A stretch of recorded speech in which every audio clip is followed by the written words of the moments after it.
I'm Claire Purcell from Riftweaver, and I'm going to show you our new game, Tales of Fablecraft.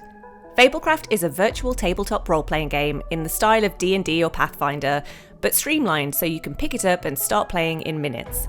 You don't have to read any lengthy manuals, there's no math to work out decisions or damage, and you can play a session with very little prep. Here's what that looks like. Let's start off by building a character.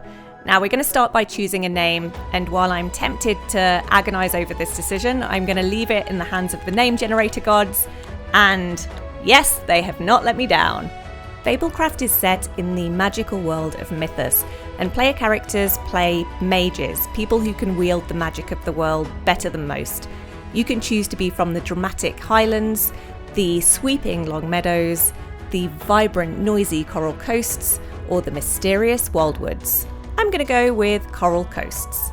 There are 7 classes to choose from in Fablecraft, and they're kept deliberately separate from the combat style that you'll choose from in just a moment. Your class influences your character's skill set and the spells that they'll have at their disposal, but it doesn't influence the way that they operate on the battlefield. So you could choose a chivalrous guardian type or a razzle-dazzle performer, but you can still be a total tank on the battlefield. In Mythos, you should never judge a book by its cover. I think I'll go with performer. Finally, you'll choose your combat style. There are 3 styles to choose from. Our Elementalist is our ranged attacker, great at the edge of the action. Gravimancer is a classic tank build, get straight in and start cracking some skulls. Or our Radiant is our healer, but they drain the health of enemies to heal allies, so they have very powerful attacks as well. And just like that, we created a character in a few minutes and we're ready to play. As we join our party on their adventure, they're trying to sneak into this old world ruin past a group of bandits. Let's assume there's been a lot of roleplay going on, and now it's time to appease their game master, or GM as we'll call them from now on, with a skill check. So instead of players now having to go and check a bunch of complicated stats and bonuses on their character sheets, we keep things really simple. The GM selects a roll request, they set the difficulty of the roll, which determines how many sparks players need to roll to succeed, and then the GM hits send. On their side, the players see the roll request pop up, and it'll automatically roll however many die they have for the agility skill, which will be based on their class and character level. You'll see our unique Fable die is 6-sided, and each die has 2 successes, 1 critical success, 1 critical fail, and 1 blank side. And well, that's not great. Looks like we were clumsy and got spotted.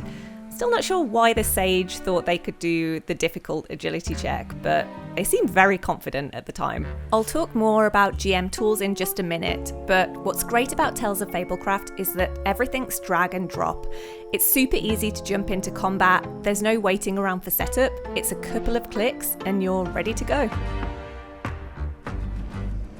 I won't spoil the outcome of this fight, and it's probably going to be completely different when you play it with your group anyway. You might sneak past the bandits, you might befriend a timberwolf, the possibilities are endless, but when the fists do start flying, it is a ton of fun.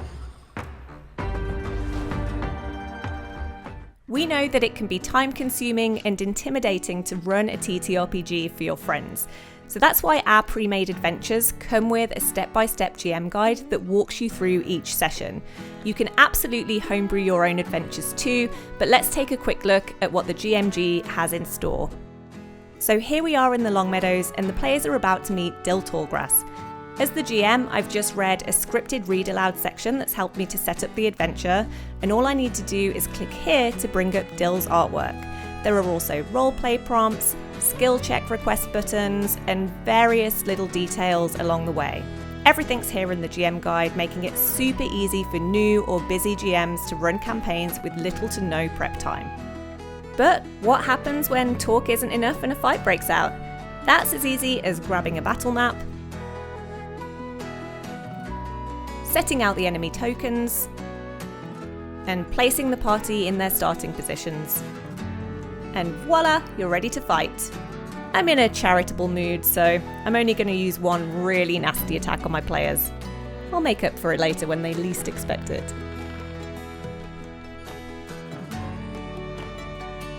I hope you enjoyed this walkthrough of Tales of Fablecraft. We're looking forward to seeing you in Mythos. You can check out our demo right now on Steam, and we're gearing up for early access launch this summer.